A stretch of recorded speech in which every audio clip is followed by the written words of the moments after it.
Outlaw Radio, conservative talk. I just want to tell you that America is the greatest place on earth. We will make America great again. We the people tell the government what to do. It doesn't tell us. We the people are the driver. The government is the car. And we decide where it should go and by what route and how fast. Outlaw Radio, conservative talk starts now.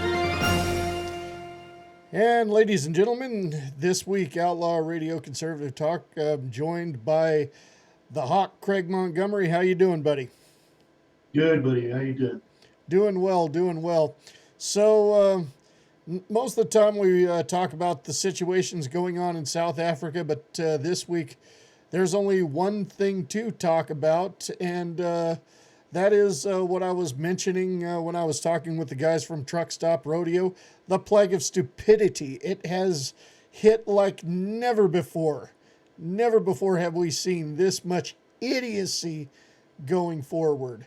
I mean, yes, the coronavirus, this COVID-19 is serious, but it's also being blown way out of proportions, considering the fact that we have already dealt with much deadlier plagues than this. And with that said, before we get into this any further, it is time to reveal the Outlaw Radio Idiot of the Week. And Craig, I have to ask you, does the name Candy Sidibaka, or however you pronounce it, ring a bell to you? No, not really. All right, so I'm going to make sure that her picture gets put up on the video feed here in just a moment. But this is what she has done. She said that should she get the coronavirus, she's going to go to Trump rallies and start coughing on people. And she's encouraging people who have the virus to attend Trump rallies and things like that. Isn't that kind of like a biological terrorist threat? I can see her getting a visit very soon. So you think the Secret Service should knock on her door? Yeah, they sure will be knocking on the door. Because, They look up Looney Tunes like that. Well, she lives in Denver, Colorado. She is a Denver City Councilwoman. So basically one of these Georgie Porgy Soros sellouts who obviously is trying to find every way they can to derail President Trump. And you should have been in Walmart today. It was hilarious. What's that? You should have been at Walmart today. It was hilarious. They were beating each other up over toilet paper and dishwashing liquid. Yeah. Oh, yeah, we're going to get into that, too. But, yeah, this woman, Candy Sidibaka, however you pronounce it. But, yeah, she's Idiot of the Week for a reason. That is basically because she's spewing off terroristic threats. There's just no other way to put it. That is a form of a terroristic threat. But enough on her. She's gotten enough of my attention. The Secret Service will soon hopefully pay her a visit. But, yeah, it's one thing I've noticed, Craig, is that earlier today, the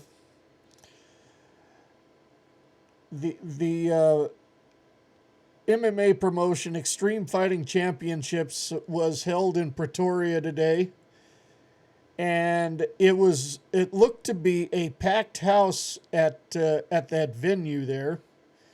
Considering I know South Africa does have a economy that's just completely falling apart more and more and more every day, every hour of the day, it seems like. But yet, and And there's it's what? 16-1 now. Yeah. But at the same time, I mean, it's good that they could sell out that venue. I'm glad they got to do that. But I know that South Africa also has cases of coronavirus there too. It's been reported, and and they're not canceling their events. At least not at the rate that we are here in the States. I mean, they canceled the rodeo here in my hometown. The local college, they have a rodeo and some baseball games, and they've all been canceled. My daughter's probably going to have to homeschool for a few weeks, which I'm not opposing. But overall, you're seeing this happening, and Donald Trump's doing what needs to be done. But overall, don't you think this is really, really being blown way out of proportion? Well, the thing is, the media starts blowing it out of proportion. People start panicking. The listen, just and I did a video about half an hour ago, and I told the South Africans to carry a bottle of salt water with them and to wash their hands and gargle with salt water, because the reason you're going to get the virus is to put it in your mouth, because you touch stuff that other people have touched or sneezed on or whatever, and salt water kills everything. That's why they give you that saline solution to shoot up your nose before you get on a plane. It's called before flight or whatever. It's a very mild solution of saline, which is just salt water. So if you gargle with salt water, you're basically killing any germs in your mouth, and it'll be the only way to stop it without a vaccine. And I don't know if you've heard, but the Canadians have come up with a vaccine in the last 20 days, not based on an egg-based vaccine. They've come up on a plant-based vaccine, and they say they can produce 1 million vaccines a week. And this company apparently has been working for the U.S. military on vaccinations and other chemical warfare stuff, whatever. But anyway, apparently they can produce 1 million of these vaccines a week. How much of this is true? Uh, some people are saying it's been verified a couple of times, but until we see actual proof, I'll hold judgment. But if it's true, that's a good thing, because in our economy. See, this is what I gather here is that Georgie Porgy's Soros manipulated mainstream media is reporting on this and getting, of course, all the puppets, all the sheep, all riled up. And for one, I mean, I can understand if this virus gave you some god awful diarrhea. Yeah, you might need to stock up on toilet paper. But why? For a respiratory infection, which is what the coronavirus is, Yeah, what is the purpose of stocking up on toilet paper? don't get it. And it tanked almost every stock that there was in the stock market. Now everybody's starting to gouge again, because what they did was they sold off everything. It dropped through the toilet, and now they're buying it again at a low price, and they're pushing it back up. Now, I don't know how many times you've seen those shows like Bart Simpson and the others. What's it, Family, whatever. Family Guy, yeah. Yeah. They always come in with the same. Well, let's figure out a new virus this week so we can scare the shit out of everybody, and then we'll sell them some kind of sugar water, and then we'll say it's all cured. I mean, you remember the pig flu, and what was the other one? Yeah, 10 years ago. 10 years ago, the Swine flu, and then there was the bird flu. Nile virus. The Nile virus was another one. What was the other? There was a whole bunch of them. They all came out. Everybody's running around with mosquito nonsense, and they were sending propellant through the butt. I mean, you can't. I mean, listen, man, you're gonna die. We all born to die. This is a flu virus. You know what? They still haven't found a cure for the common cold. And every time you go get a flu injection, how many times you get sick? Because that's last year's strain. What about this year's strain? The coronavirus is actually a flu virus. Yes. See, now it's treatable, and the people that are dying of it mostly are people who are already in poor health to begin with.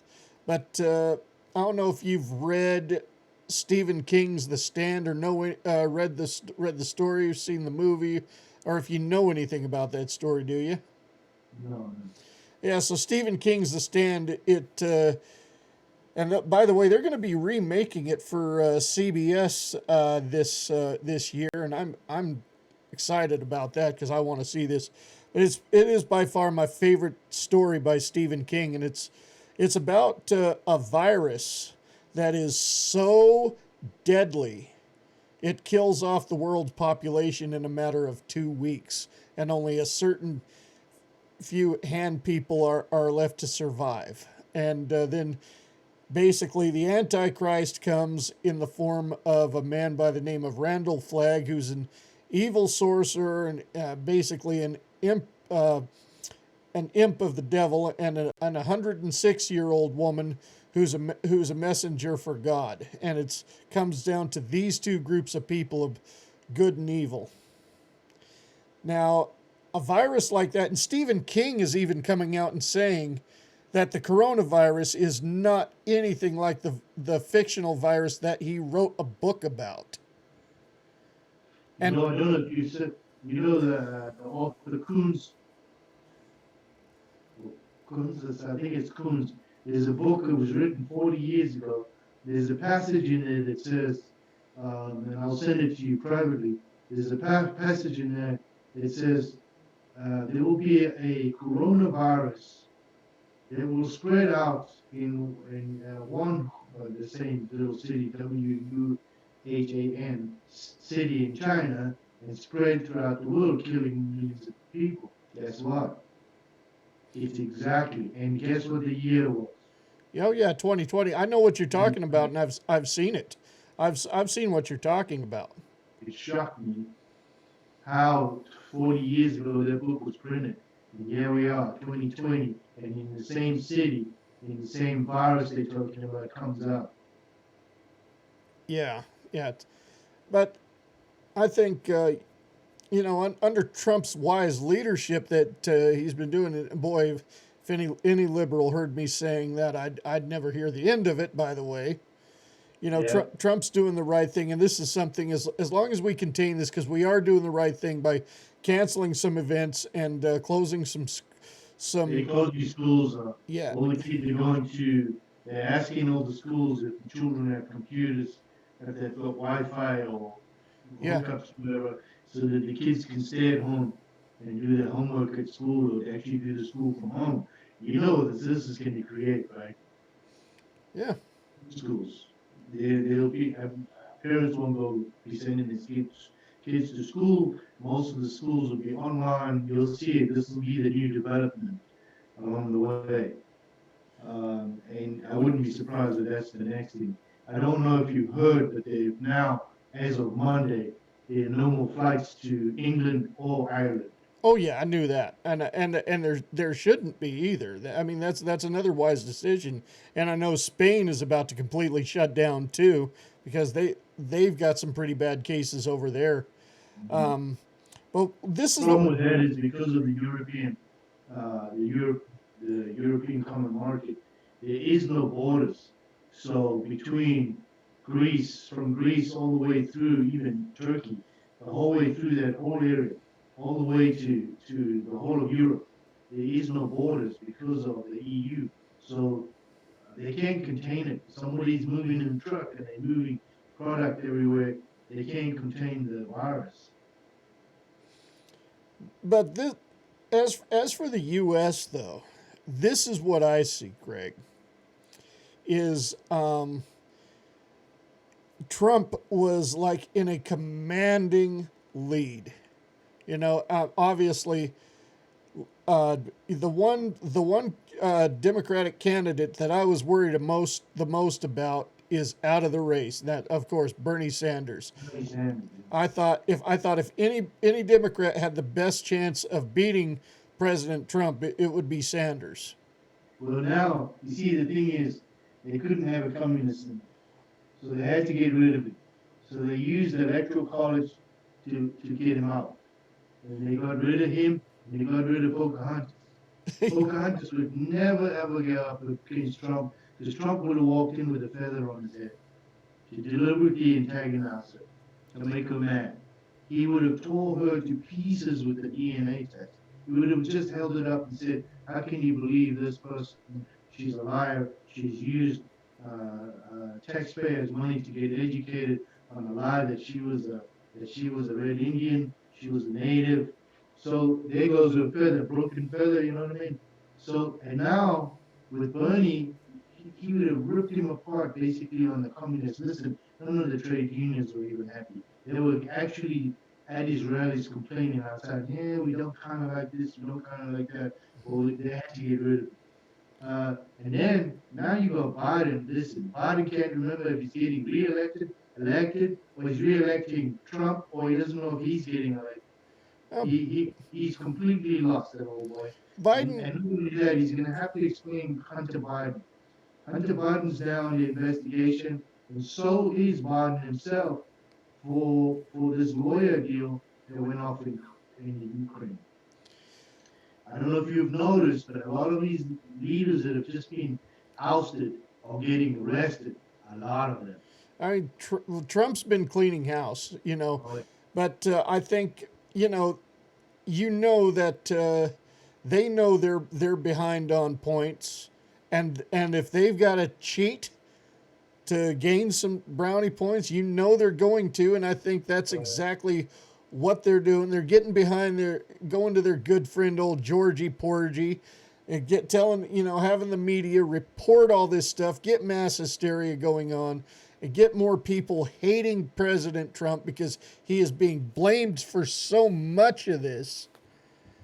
And now there's a new theory coming up, and I've seen some of the reports by CNN where they're interviewing these guys in Ghana and in Nigeria that are coming up with these internet, what are they, like internet troll companies that are pumping adverts and Twitter messages and all kinds of stuff, and they're pumping them. They've hired like 50 and 60 people at a time. That's all they do 24/7 is feed messages into the United States to cause racial tension between whites and blacks and Hispanics and between the parties, calling everybody names, just trying to affect the next election. They were confronted and caught out by the CNN, which we found quite interesting. But it's still happening, and it needs to be sorted out. yes, I agree with you there. And I want to get back to the one thing I was talking a little bit about, Craig, is I was talking about the EFC and talking about how the rand is just falling by God knows how many points every day. Yeah, it went from 14 to 16 in 2 days. Yeah. But yet, I was surprised as I was watching the EFC just to see that arena in Pretoria sold out. But here's the catch on that is, I've been watching the EFC since 2012, and even last year they've had all events for the whole year planned out, where this one's going to be in March in Johannesburg, the next one's going to be in April in Cape Town, the next one's going to be in May in Durban. They had that all planned out perfectly, and they executed it each and every time. Now you go to the EFC website, the next event, they don't know when it's going to be or who they're going to put on a fight cards. What does that tell you? Mm, that's right. And here's another thing. It's kind of like the Roman Empire to hide what's really going on. You have gladiators come fight and everybody gets into an illusion that, oh, it's just a distraction, really, and people are willing to pay for the distraction. And being in South Africa, you got to realize 1 rand is 1 rand. When you're in America, $1 is $1. There is no difference until you actually go to the country and realize that your money don't worth nothing but toilet paper. And that's basically what the rand is right now. So imagine $2,000 to fly from South Africa to, it's probably $3,000 to fly from South Africa to the United States. So that's nearly 60,000 rand more to come, nearly 60,000 rand to fly to the United States on a return ticket. And also one other thing It's too. insane money. I mean, people can disagree with me all they want or tell me something else or whatever, yada yada, blah blah blah, whatever. But I've noticed one thing now as I looked at the statistics of highest crime cities, and two of the most beautiful cities on the planet, and I mean scenery wise, are in there in the top 15. And the ones I'm talking about, Rio de Janeiro, Brazil, and Cape Town, South Africa. Gorgeous cities, scenery wise. But underneath all that, they are crime-ridden shitholes that people are trying to discourage tourists from going to. Well, here's the thing. If you realize in Cape Town, there was a Bosnian guy that was murdered on one of those trails. He was not the only one. There was a Jewish group that was in one of the most prestigious hotels. They went into her room on her birthday, raped her to death, and killed her in the hotel. This is just two cases of many, many cases. Young girl was there on holiday, got pulled into the bushes and raped. There's been numerous robberies on Table Mountain, going up by the cable car. It's just endless crime, and nobody wants to report about it. Nobody wants to talk about it. In the Cape Flats, there's an average of 20 people murdered a weekend. It's just insane the crime that's going on, and that's why I've got a petition running to bring full-blown sanctions on South Africa and to stop all foreign aid because of the crime. And why is the United States, according to Lena Marks, who is the U.S. ambassador to South Africa, She's a fucking bimbo. she's a complete idiot. She is actually aiding and abetting a criminal government. So I would like to know why, according to her, on national TV, she states that the United States is providing $9.4 billion in aid to South Africa every year, conglomerately with all the other, organizations and whatever. So the United States citizens are providing $9.4 billion to a government that is murdering the minorities in the country. 60 people are murdered a day in South Africa. Over 75,000 white people have been murdered since 1994. The government has moved the goalposts regarding to their constitution in Article 25 to now confiscate the land without compensation. And just today, there was an article in the newspaper stating that Secretary Pompeo has declared that this Article 25 will devastate the South African economy. He doesn't even need to say that. We know it because we looked at what happened to Zimbabwe. Well, I don't know if you noticed in the news, the Zimbabwean government is now handing back the farms they took from the whites to create farms, to start working the farms again, to build up their economy. My problem with that is they will build those farms up again, and it will happen again. Yeah, exactly. Just because Robert Mugabe is gone, and not only that too, but you told me about something, Craig, about these weeds that grow in Southern Africa, in South Africa, in Namibia, in Zimbabwe, in Botswana, and those countries that take 20 years to get rid of. And It's from a what I thorn. understand, those Yeah, it's a thorn tree. It takes about a year, and then the thorns start growing. Because once the cattle go through there and the ground is not being cultivated or worked, it starts getting these thorns. And once you get the thorns in the ground, it takes 25 years to get rid of them. Now, it doesn't take much but a year, and it's similar to schools. It takes 5 years to build a school. It'll take 5 minutes to burn it down. And this is what people don't realize. Nothing comes for free. Yeah, absolutely, absolutely, and obviously, those farms that Robert Mugabe's goons took 20 years ago have got these thorns they're talking about. They've been decimated. Decimated. Now, the farms that they took, there was one article with this British family. It was quite an interesting documentary done on this family, where they had a beautiful farm. They had everything was there. They came and they took the farm, and they chased him away. You can go back to that farm right now. There's no roof, no windows, no doors, not a cupboard in the place. Place is completely, utterly gutted. There's nothing in it. They took every pipe, every wire, every fitting, everything. They stole it all. They never worked the farm. The farm ended up going back to thorns. What was the point? Nothing. Rhodesia or Zimbabwe was the breadbasket of Africa at one stage.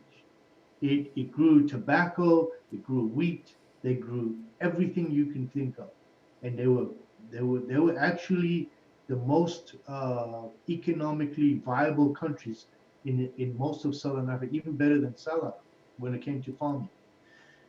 Within 5 years of Robert Mugabe taking over, the country's economy collapsed overnight. All he did was steal. When he died, he was worth $2 billion. $2 billion. How? They found houses with the walls packed with money. Not in the banks, but these were dollars packed in the walls of the houses. They were his part of his political henchmen. His wife came from Zimbabwe. She was Samora Machel's ex-wife, and she is greedy as hell. And they what they should have done is seized his assets from all those people and given it back to the people of Zimbabwe, but they didn't. They borrowed money from Russia. Russia stepped in and helped them for one reason only, and that was resources. Russia has just forgiven over $2 billion in aid to most of Africa's debt to, for one reason only: resources. Yes, of course, and but so I'm beginning to wonder too. I just want to get back to the EFC a little bit since they had up until recently they had every event planned out and everything. You know, do you think that's got something to do with the economic impact that, of course, Ramaphosa has been put on, or should I say, lack of good economics? Well, the problem with the country is if they continue down this road with land reform, uh, what people are not understanding is that most of the farmers and owners of land, the land does not belong to them. It belongs to international banks. They've loaned their money to buy these properties. The titles are inside the bank loans. Excuse me. So if the government steps in and takes this land, nobody in the country will have rights to their own land. So the black people that are thinking that they will have access to land, no, it'll be very much similar to tribal land where they will not have access to the land. They can use the land, but they will never own it. And the international banking will collapse overnight. That's why they have been screaming about controlling the central banks of South Africa. Immediately, international banks will pull out all investment in South Africa. There will be no investment. There will be no businesses, no infrastructure, no nothing. They will pull out. Anglo Gold pulled out the other day. That's Anglo American. They also own massive farms there. They will pull out. They own most of the mining. De Beers owns all the diamond mines. If the government starts to seize all of this, they will collapse them overnight. And I will guarantee you, there's no war in the world, and I've been in 4 wars. There's no war in the world that's not funded by banking. The banking come in, they fund the war, they find an excuse, they go in, they wipe the government out, and they put whoever they want back in. Then they rape the country and leave them destitute. And that's exactly what's going to happen. And that's what's been happening. In 1990, there was a meeting of I think 16 people. 8 were ANC, the rest were businessmen. Anton Rupert, Harry Oppenheimer, IMF was there, American government was there. They were all sitting there, and the ANC stepped forward and said, "We want $8 billion to revamp the economy of South Africa." And they said, "We'll only give you the money if you play by our rules." So they sold their souls to the devil again. Because if you go read, uh, if you read anything with regards to the Dutch East India companies and the spice trades, they were originally going through the Cape of Good Hope and around to the Far East to get spices. That's how they controlled all the governments, all the way from Japan, Hong Kong, all the islands. It was all money. It was all businesses. The Dutch East India Company basically ran their own governments. They were controlled. They had their own armies, everything. A lot of this, people don't realize what runs the world. It's money. The money has no color. It has no emotion. It has no morals. So these idiots are thinking that they can just manipulate and take and whatever and use racism as a way to steal. They don't realize that they're playing with the devil again. And the devil ain't gonna play with these guys. They don't realize how quickly they can devastate this government. And that's what I'm gonna do. I've decided, screw them all. Now I'm gonna cut your money off.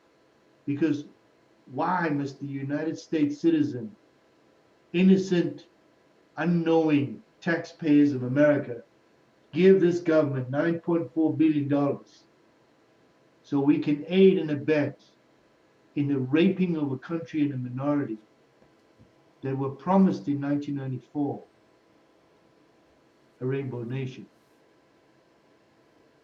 And that was a fucking joke.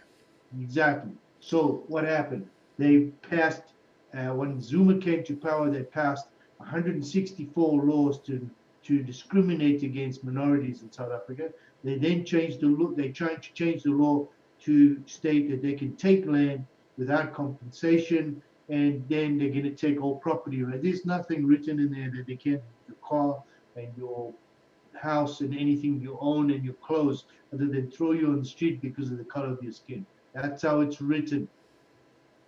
And we aiding and abetting this government by giving them 9.4 billion. Now, if you take 9.4 billion and you times it by 16, which is what the exchange rate is, every single person in South Africa, every single person in South Africa would get R1 million. You know, and to put it in simpler terms too, uh, basically what they're doing is they're taking a heroin addict and just giving him a loaded syringe. Sound about right? 3 days ago, 3 days ago, they gave them 8 billion rand to stop the coronavirus. They told the people, go self quarantine yourself in a dormitory in the university. Come on, dude. What are you friggin' serious? No, and go quarantine yourself. And this is your solution to what's happening. Now, listen, all I need is one person with the coronavirus to go into one of the townships that's like a slum. And within 24 hours, at least 30 people are going to have it. And then 30 more people that they touch or talk or speak to or grab a door handle, they're going to get it. and in 30% of the population is going to die within the next 6 months. They telling everybody officially there's only 100 people affected. That's bullshit. There's over 700 affected, and they're lying. And Because just like their murder rate that they've been telling everybody around about is untrue. It is not factual. you know, and I've also seen too. I mean, and I'm not saying this to sound racist or anything too, but a lot of the black population there in South Africa, and I'm just talking Africans, black Africans for the most part, don't practice sanitation. I mean, my God, one of the videos that I laugh my ass off the most is there's a video of a woman with the EFF in the Parliament chamber picking her nose, and I'm not talking. She just doing it briefly. She's sticking a finger in her nose and digging, and then rubbing her boogers on her shirt. Okay, so the problem with the townships right now, they do not have, a lot of the townships do not have running water. Yeah, that's So without running water and without sanitation, proper sanitation, many of the slum areas which are connected to the townships, which do have somewhat sanitation and toilets and bathrooms, they they will spread this disease really really fast. And it's exactly like Ungalazi, which is AIDS. They cannot see the virus. They cannot see the disease.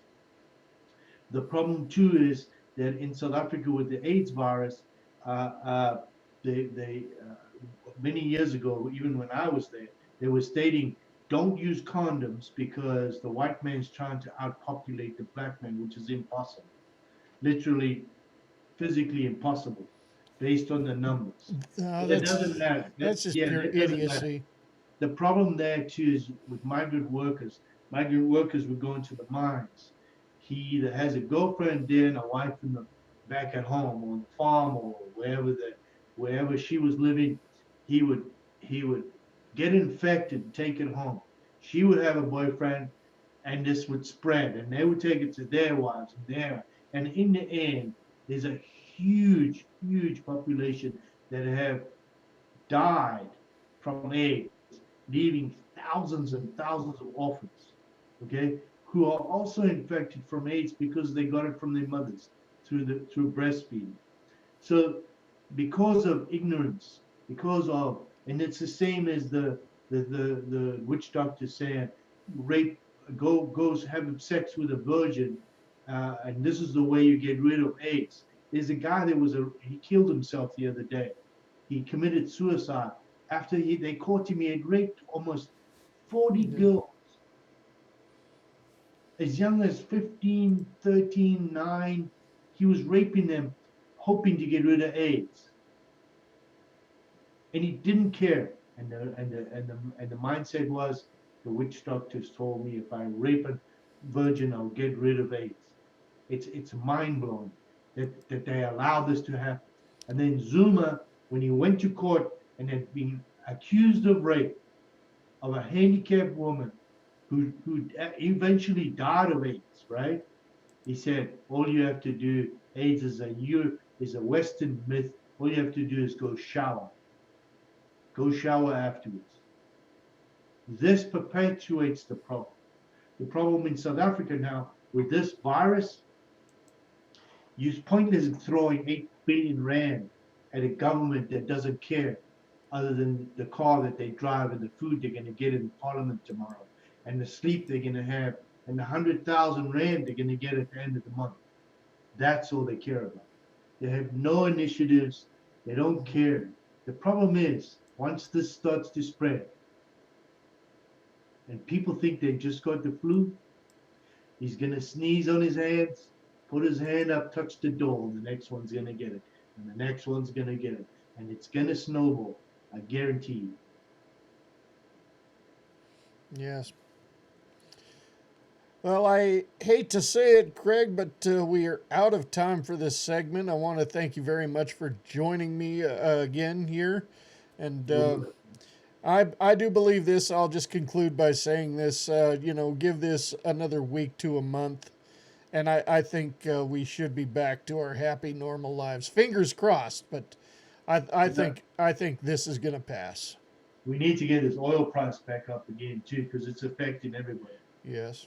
It's this nonsense between the Saudis and the Russians. They got into an argument about this production thing, and the Russians are now saying that they can cope at $8 a barrel. I can tell you right now, it gets to $8 a barrel, every economy in the world can collapse. Yeah. Wow. You got to realize, that oil is the basis of all economies' taxes. Yes. That is true. Because 42% of that money you spend at the gas pump is tax money. People don't realize that. And once that's cut off, where are they going? They're going straight to the consumer. The consumer is going to pay for it in food and all the other things because the government can't function. Things will start to fall apart. You'll see. Yeah, if they don't get they don't get this going soon, yeah, I mean it will be back where we were 10 years ago or maybe even worse. What they need to do is stabilize the oil price at $80 a barrel and keep it there as price control. Yes, indeed.